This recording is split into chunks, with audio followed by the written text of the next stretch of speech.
Hey guys, welcome back to another video here on Toned In Entertainment, where we love pop culture. Today it's time to continue on my series I call First Impressions, where I take a look at this week's issue number ones in comic books, give them a read, and let you know if I think they have a future, something worth continuing on with. Now this week there were 3 comics that caught my attention. So do any of these series have a bright future, or will you be wishing they would all just disappear? Well, let's kick it off with a new one from Image Comics called Vanish #1. The very first thing I did after reading this issue was check the art team to see if they were the same ones who worked on Geiger, because a lot of this issue feels like they did. And while it's not, I do feel like JP Mayer and Sonia Oback are definitely highly influenced from the other Image Comics franchise, and it works here in Vanish. As far as the story, it starts off in present day as we follow Oliver Harrison, a man who has many vices, but as we find out in the middle of this comic, he has a good reason to, as he once was a hero of monumental proportions as a youngster, or at least he believes he was, and is not only dealing with PTSD from his past, but now also has to deal with a group calling themselves the Prestige. And while Oliver Harrison seemed pretty content on living out the rest of his days as mundane as possible, after a scuffle with one of the Prestige's members, Battle Rocket, it appears that Oliver is ready to come out of retirement. Now on a scale of 1 to 10, I'm going to give issue number 1 of Vanish a 7 out of 10.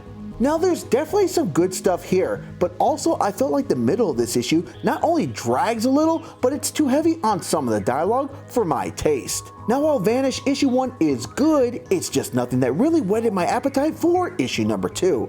However, I do believe there is potential here and might be worth checking out down the line if there's a sale on this series. Next up from IDW Comics, we have Crashing issue number 1.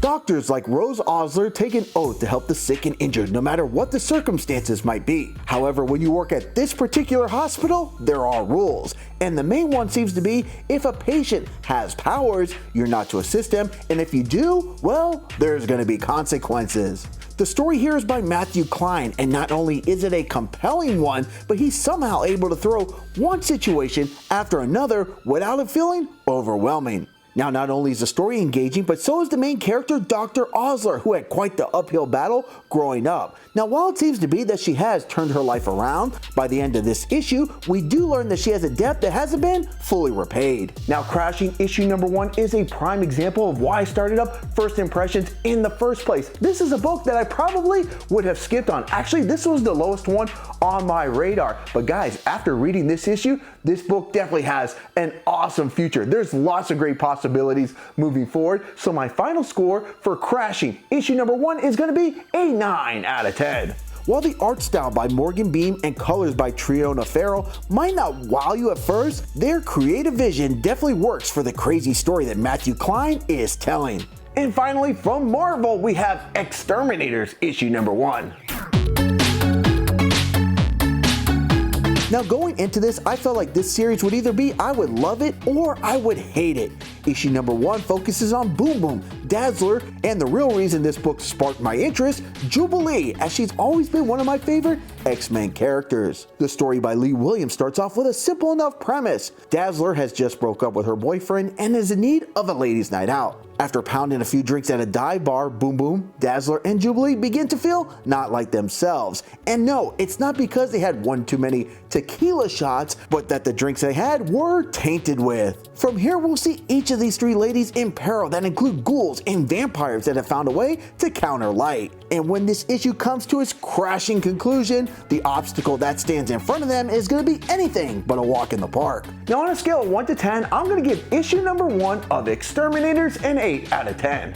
The best way to describe this issue is fun. It's a book that definitely is meant for an older reader, as it does come with a parental advisory warning, but it's also a book that doesn't take itself too serious here in issue number 1 and only wants to take us on a fun ride, and it definitely accomplishes its mission. Alright guys, well that's going to wrap up this week's edition of First Impressions. Now, out of the 3 comic book series that I reviewed with Vanishing, X-Terminators, and Crashing, did you read any of them? And if you did, what are your thoughts? comment down below. Now guys, I will be back once again next week with another edition of First Impressions. There's definitely some good ones I can't wait to check out next week here on Toned In Entertainment. So guys, if you like comic book reviews like this and all things pop culture, make sure you stay tuned in here to Toned In Entertainment for future videos. Subscribe to the channel.